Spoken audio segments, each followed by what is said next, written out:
عرض خیر مقدم داریم گروه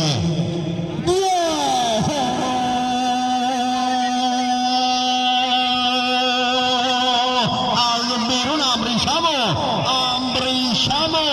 نگین صحرا ببینیم نارین هویان. بله احمد قزل قرار رو برقرار کرده، ببینیم میتونه حفظ کنه این قرار رو یا نه. همچنان قرار استثنایی نگین صحرا ببینیم نارین هویان موتورای ابریشمی که حاجی بلال قهرمانی میتونه جمع بکنه فعلا در رده سوم قرار